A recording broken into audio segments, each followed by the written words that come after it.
Selamat pagi para mahasiswa.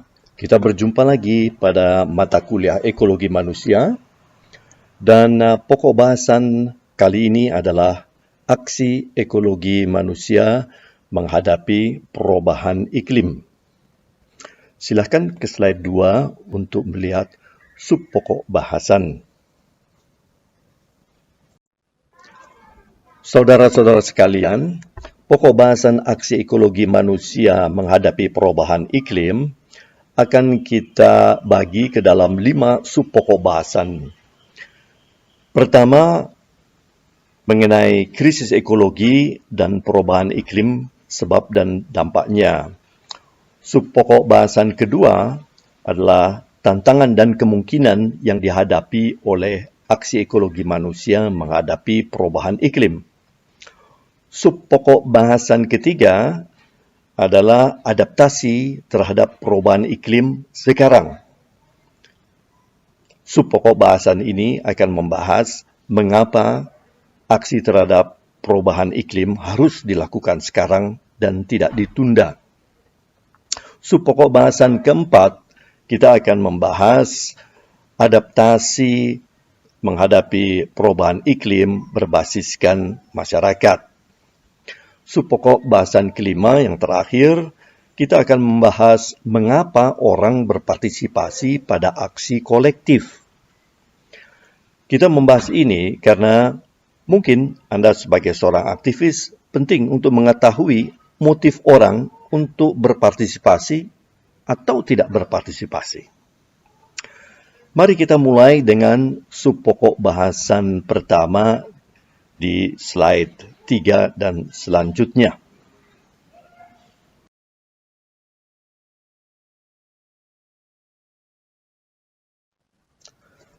Slide 4 ini membahas krisis ekologi global. Kita hidup di era antroposen, yaitu era di mana makhluk manusia menjadi makhluk yang dominan di bumi. Manusia berekspansi dan mengeksploitasi seluruh sudut bumi dengan sikap antroposentris. Konsekuensinya adalah krisis ekologi global yang kita alami sekarang. Karena manusia sudah mengeksploitasi bumi ini melampaui daya dukungnya.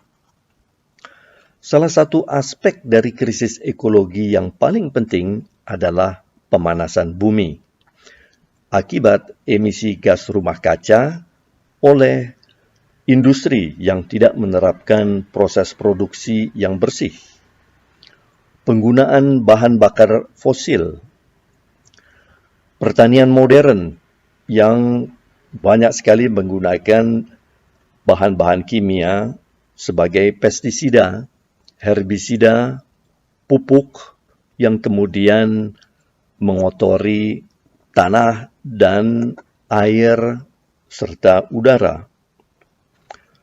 Juga perubahan lanskap besar-besaran untuk kepentingan ekonomi seperti perkebunan, pertambangan, serta ekspansi dari daerah kota. Dalam kata lain, suatu krisis ekologi dan pemanasan bumi oleh ulah manusia, atau dalam kata lain, man-made ecological crisis.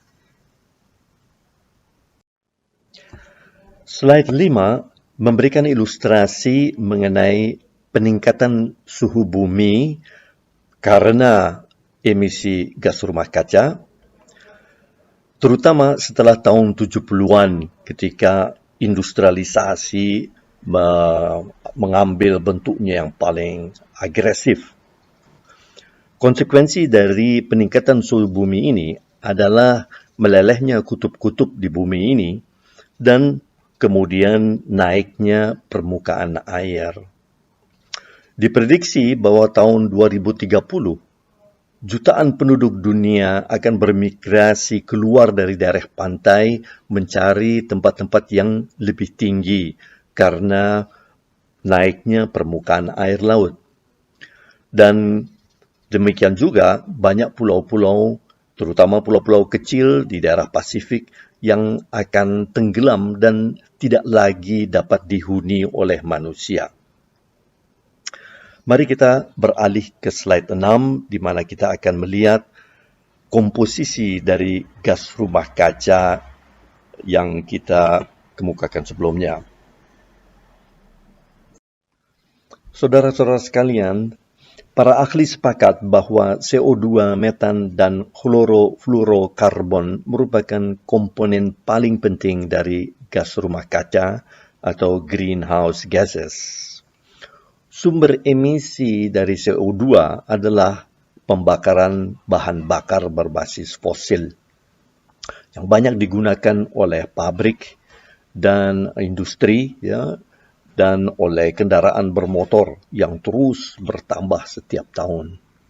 Tetapi emisi CO2 juga datang dari perubahan tata guna tanah besar-besaran seperti deforestasi atau penggundulan hutan, pembakaran hutan, pembukaan hutan untuk perkebunan-perkebunan besar, atau pertambangan misalnya.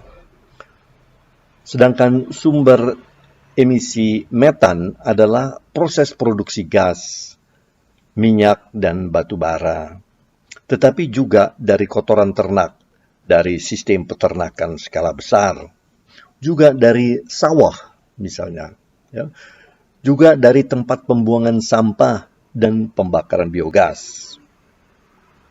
Sumber emisi klorofluorokarbon adalah dari CFC yang banyak digunakan untuk sistem pendinginan dan aerosol. Terdapat konsensus di antara para pakar bahwa pemanasan bumi dan perubahan iklim adalah bagian paling penting dari krisis ekologi global yang mengancam kehidupan manusia dan makhluk-makhluk lain di bumi ini. Karena itu, harus ada usaha serius untuk mengurangi emisi gas rumah kaca dengan dekarbonisasi sistem energi global dan menggantikannya dengan sistem energi zero karbon. Untuk transformasi sistem energi seperti ini, kita tidak lagi memiliki kemewahan waktu yang panjang.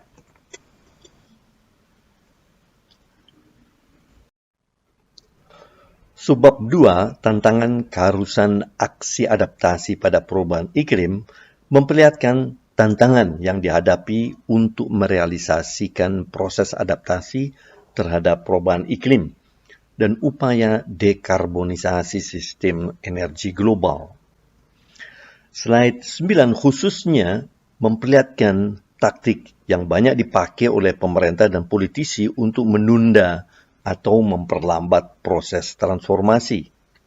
Di sinilah mungkin tugas dari masyarakat sipil seperti LSM untuk mengkoreksi dan mengawasi kebijakan-kebijakan pemerintah. Mari kita beralih kepada slide 8.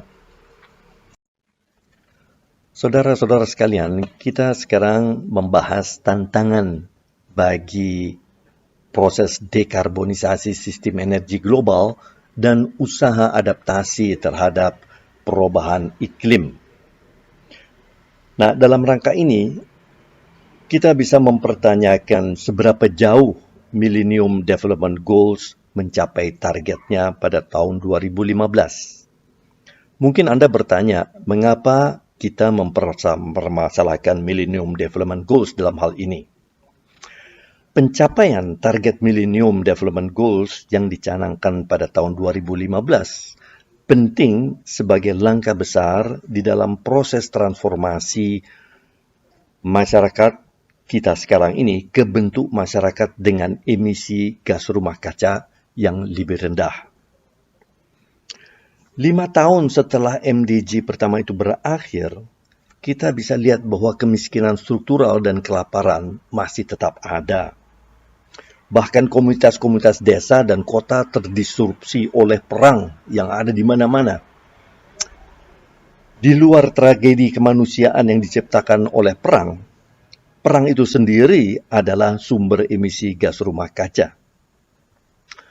Kerjasama global belum menghasilkan bantuan finansial dan penghapusan hutang dari negara-negara miskin untuk meringankan usaha negara-negara miskin ini di dalam adaptasi pada perubahan iklim. Dan pada tingkat nasional belum ada sinkronisasi dan koordinasi antara kebijakan pembangunan dan kebijakan perubahan iklim. Dalam kata lain, koordinasi dan sinkronisasi antara kebijakan ekonomi dan kebijakan lingkungan.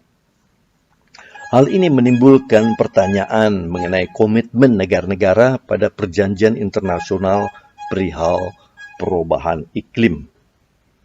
Nampaknya, komitmen pada usaha mitigasi perubahan iklim masih lemah. Komitmen finansial untuk pembangunan dan perubahan iklim tidak memadai, terutama bantuan kepada negara-negara miskin. Dan ada kegagalan dari kerjasama negara kaya dan miskin dalam rangka adaptasi perubahan iklim. Coba kita lihat tantangan ini lebih lanjut di slide nomor 9. Saudara-saudara sekalian, mari kita lanjutkan masalah tantangan tadi. Terdapat dua taktik yang umum digunakan oleh para pengambil keputusan dan para politisi untuk menunda-nunda dan memperlambat kebijakan-kebijakan menyangkut adaptasi dan perubahan iklim dan pengembangan sistem energi terbarukan. Taktik pertama adalah pengalihan perhatian. Orang didorong mendukung proyek-proyek pembangunan yang dampaknya meningkatkan gas rumah kaca dengan menonjolkan argumentasi bahwa kita perlu lapangan kerja, menciptakan lapangan kerja, nilai ekspor yang tinggi dari produk-produk yang diproduksi, perlunya ketahanan pangan merupakan kepentingan nasional. Itu adalah argumentasi-argumentasi yang sering dikemukakan dan mereka umumnya bungkam perihal dampak negatif ekologi dari proyek-proyek tersebut. Yang kedua adalah taktik perbandingan dengan yang buruk. Untuk mendapatkan legitimasi, para politisi dan pemerintah sering mengangkat nilai proyek yang tidak lestari melalui perbandingan dengan proyek atau teknologi yang lebih buruk. Membandingkan apa yang kita lakukan dengan negara lain yang lebih buruk lagi. So, kita harus merasa beruntung bahwa kita lebih baik daripada yang lain. Dengan taktik-taktik seperti ini, proyek-proyek pembangunan yang tidak berkelanjutan itu dilanjutkan terus. Nah, tugas masyarakat sipilah untuk menuntut dan mendorong terus agar pemerintah tetap pada komitmen pada penurunan emisi gas rumah kaca dan pada usaha-usaha adaptasi terhadap perubahan iklim. Tugas penting lain dari masyarakat sipil adalah menangkal mitos-mitos yang banyak beredar, ya. Misalnya mitos mengenai konspirasi ilmuwan mengenai climate change, mengenai perubahan iklim. Seolah-olah perubahan iklim adalah hanya isapan jempol belaka dari para ilmuwan.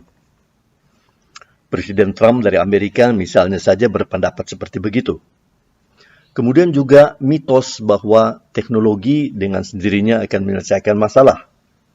Pada saatnya, teknologi akan datang dengan sendiri untuk menyelesaikan masalah-masalah yang kita hadapi. Dan yang ketiga adalah sikap burung onta, ya. Antara lain oleh politisi pejabat yang takut kehilangan dukungan rakyat.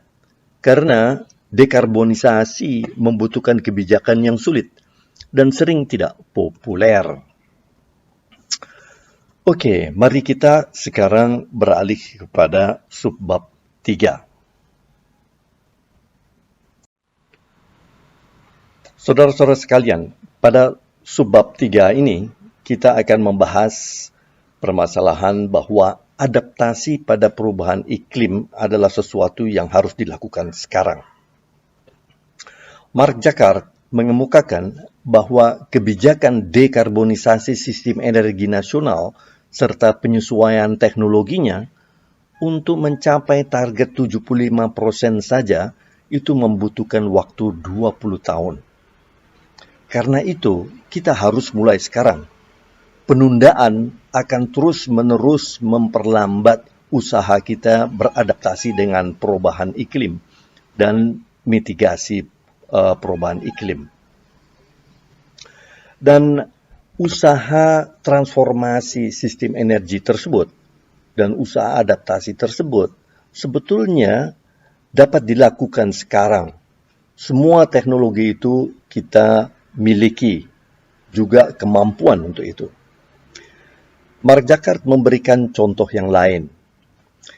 Dia kemukakan bahwa pencapaian target 80% penurunan emisi karbon pada tahun 2050 per tahun memakan biaya hanya sedikit lebih banyak dari dana per tahun yang dikeluarkan masyarakat Amerika untuk operasi plastik.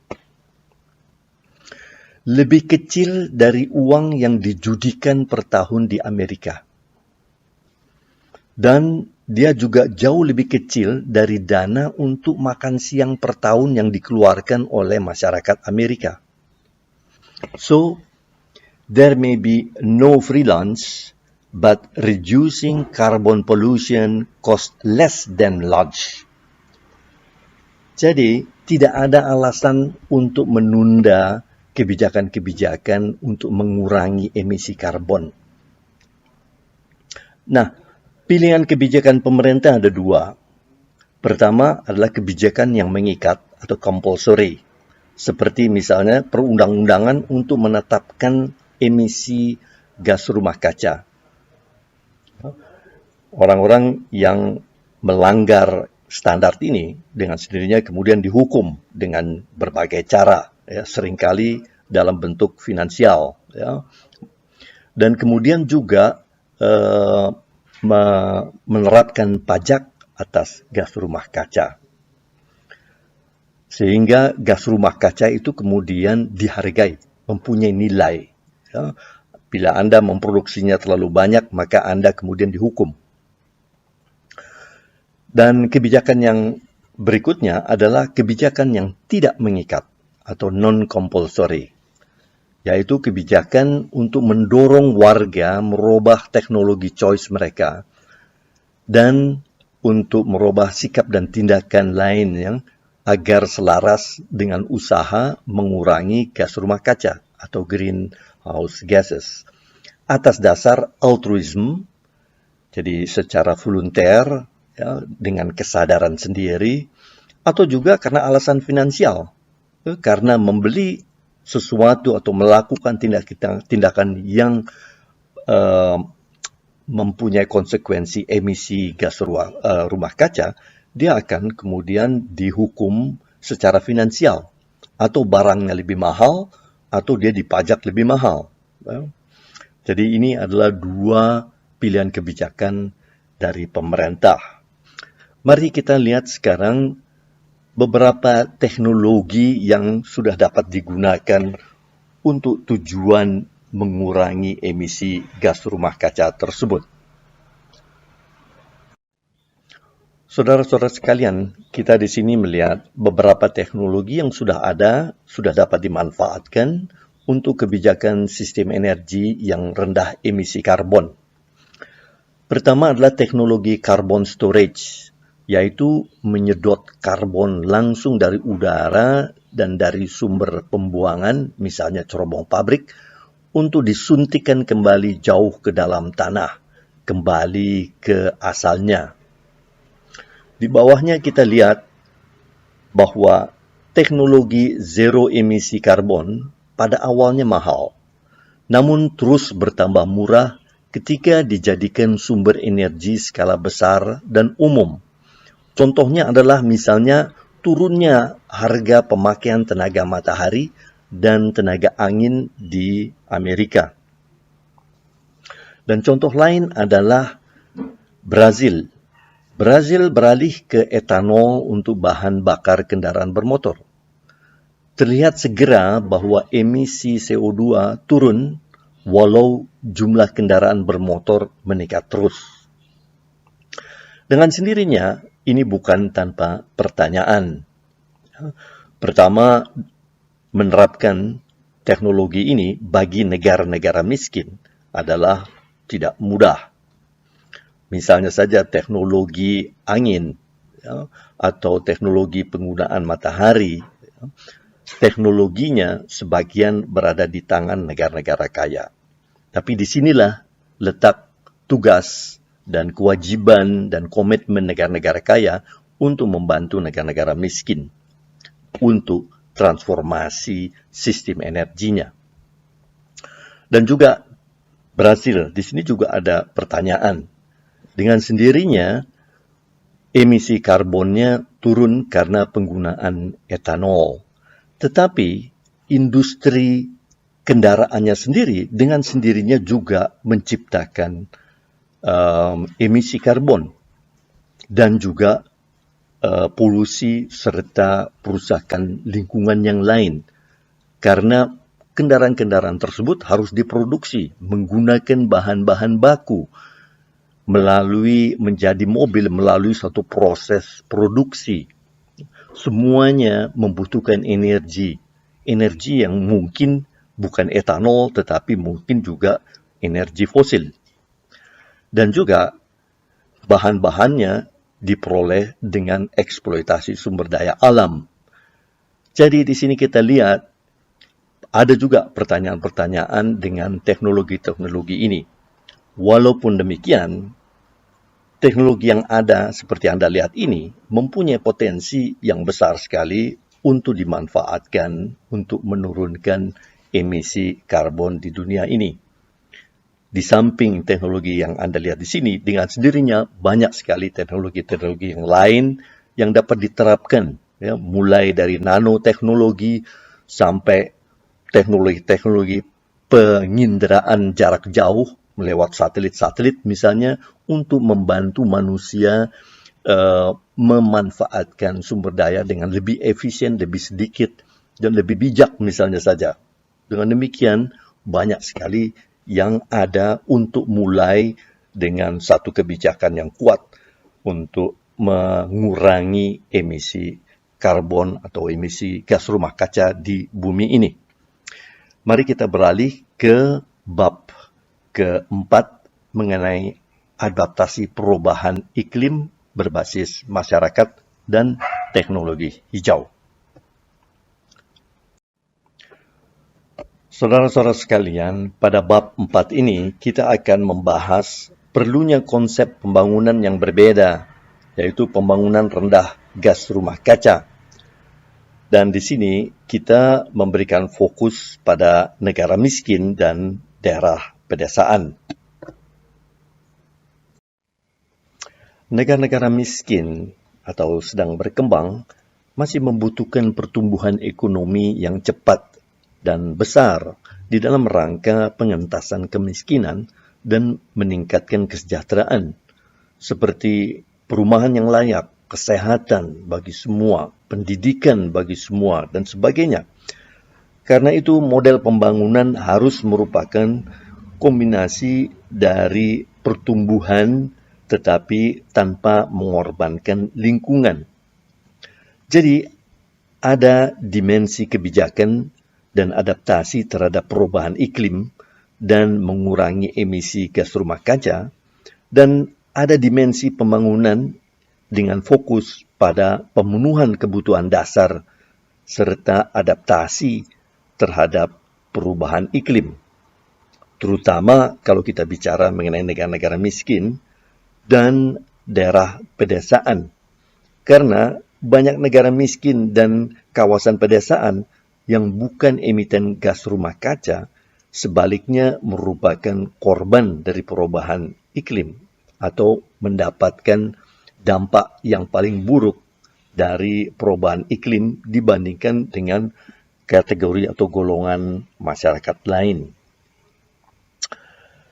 Baik, namun sudah kita bahas juga bahwa pemerintah lamban sekali umumnya untuk merealisir pemenuhan target MDGs misalnya, sudah kita bahas sebelumnya, serta rendahnya komitmen pemerintah dan politisi pada kebijakan rendah emisi karbon.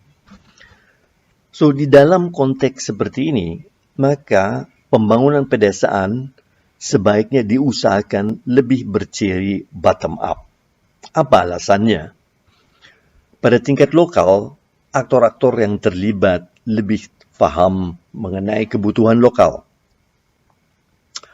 Solusi untuk adaptasi terhadap perubahan iklim juga lebih banyak pada tingkat lokal.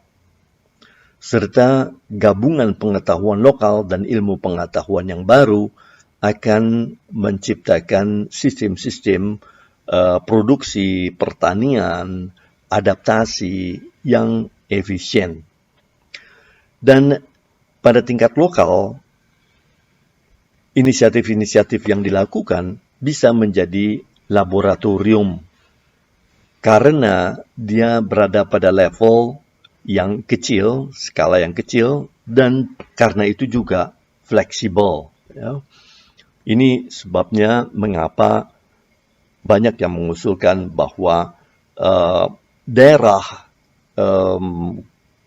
pedesaan mengambil inisiatif-inisiatif sendiri, ya, dan tidak menunggu aktivitas dari negara.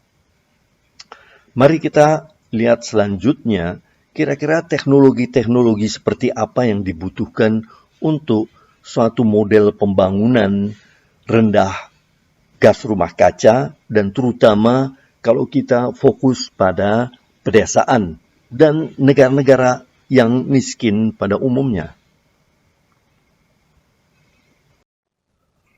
Suatu model pembangunan yang rendah gas rumah kaca membutuhkan suatu kompleks teknologi yang sekaligus dapat mendukung perkembangan pertanian yang ramah lingkungan, dapat mendukung usaha untuk memerangi kemiskinan dan menciptakan sumber nafkah, serta menghadapi permasalahan lingkungan pedesaan yang sudah puluhan tahun terdegradasi oleh eksploitasi yang berlebihan, terutama oleh pihak-pihak luar.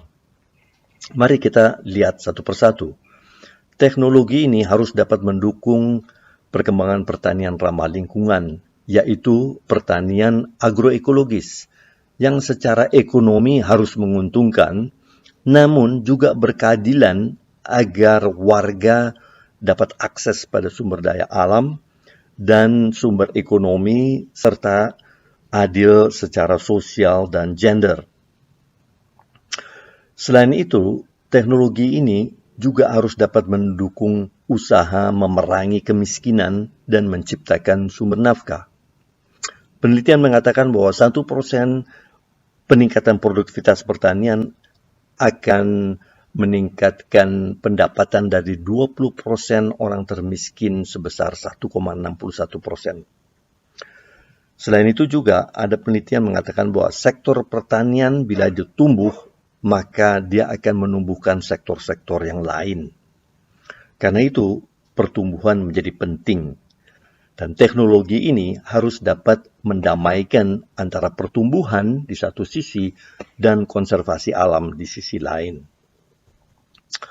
Teknologi ini juga harus menghadapi permasalahan lingkungan pedesaan, seperti deforestasi, seperti degradasi daerah aliran sungai, degradasi kesuburan tanah, polusi air, tapi juga kelangkaan air, merosotnya keragaman hayati, dan sebagainya. Di sini juga diberikan contoh mengenai berbagai teknologi yang sudah ada dan yang sudah dipakai. Namun, harus diingat juga bahwa teknologi ini tidak berdiri sendiri, tetapi harus didampingi oleh kelembagaan-kelembagaan baru. Seperti halnya keadilan. Keadilan harus dijamin oleh adanya kelembagaan-kelembagaan yang mengatur hal itu. Peraturan-peraturan dan perundang-undangan yang menjamin keadilan tersebut. Beberapa contoh dari teknologi ini dapat dikemukakan di sini, seperti misalnya reforestasi, agroforestry, yaitu gabungan antara tanaman kehutanan dengan tanaman ekonomi, ya.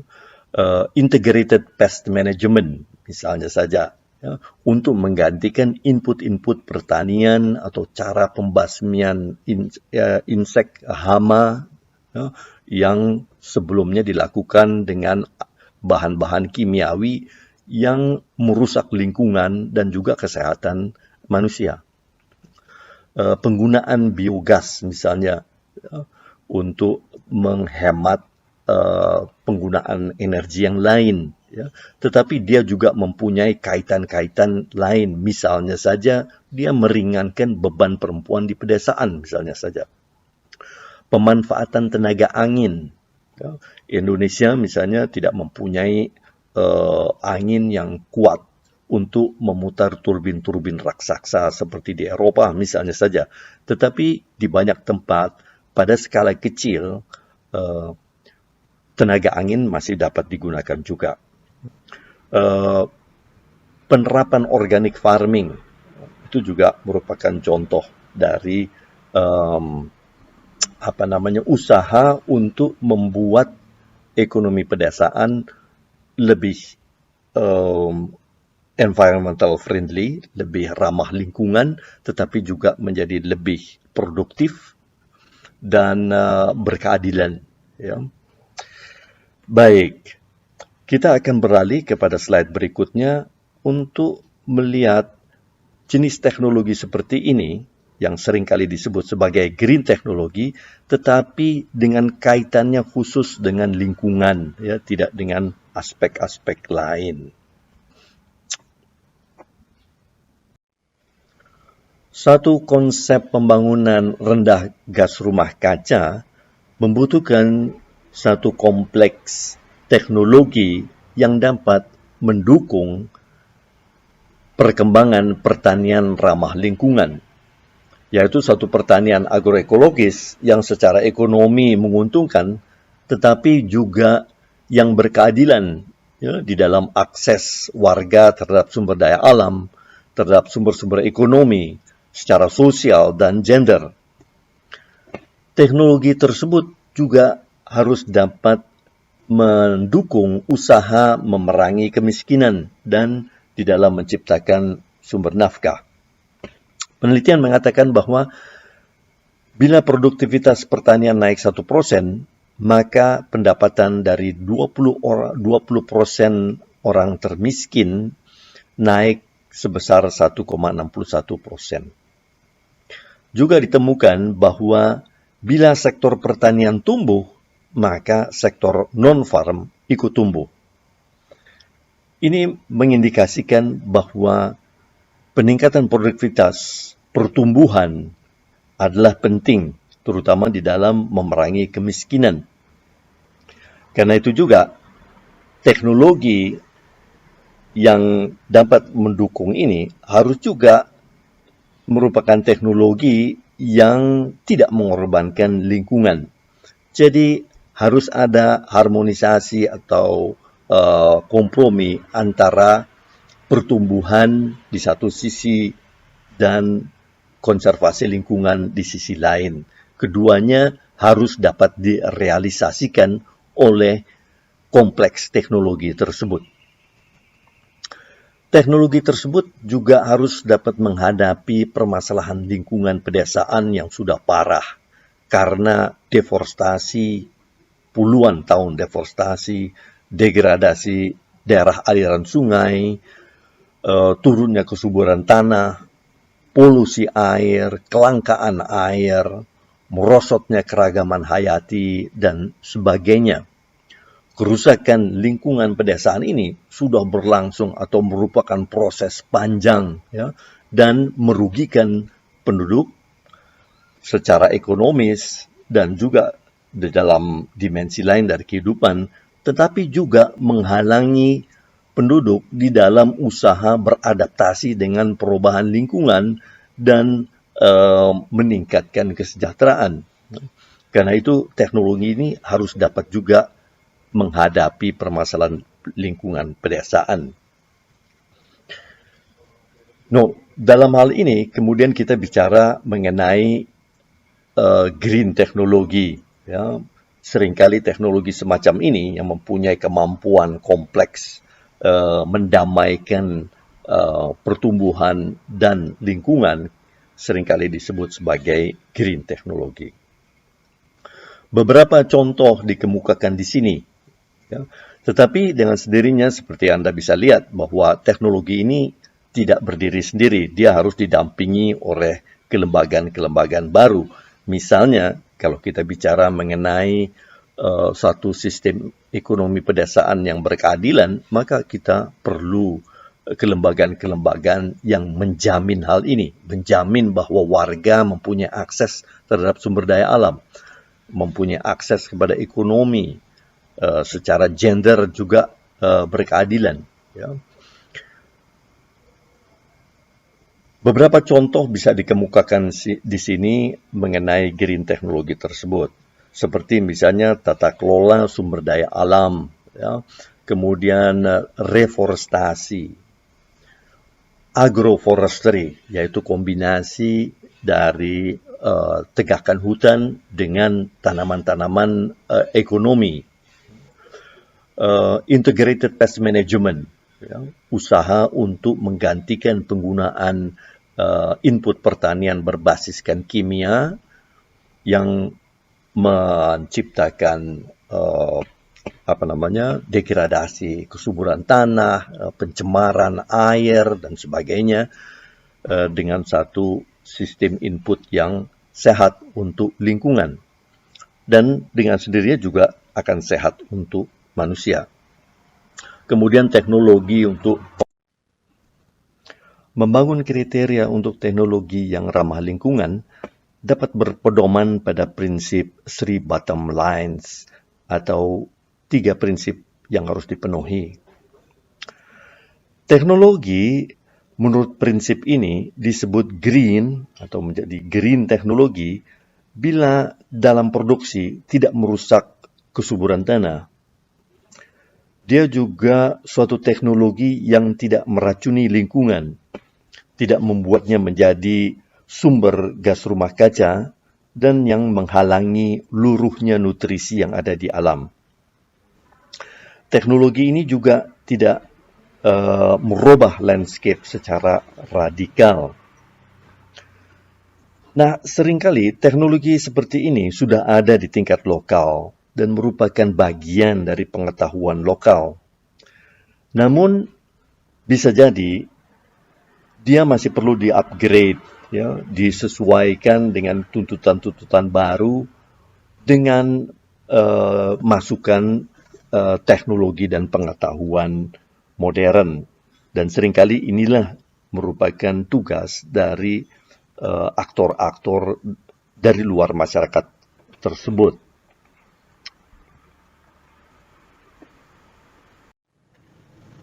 Pada bagian terakhir ini kita akan membahas perihal motivasi orang untuk berpartisipasi di dalam aksi kolektif perubahan iklim. Pengetahuan ini mungkin penting sebagai pedoman aktivis untuk mendorong lebih banyak lagi warga yang aktif berpartisipasi di dalam mentransformasikan masyarakat ke arah masyarakat yang rendah emisi gas rumah kaca dan yang berperilaku lebih sadar lingkungan. Tapi apa yang menentukan orang ikut aktif di dalam aksi kolektif menentang pemanasan global? Pertama adalah penilaian dari hasil kegiatan bersama yang diperoleh dari aksi lingkungan. Bila Anda berpikir bahwa hasil dari suatu kampanye itu positif, maka itu merupakan sinyal bagi Anda, suatu sinyal positif untuk ikut juga berpartisipasi. Kedua, peningkatan kemungkinan berhasil bila si individu juga berpartisipasi.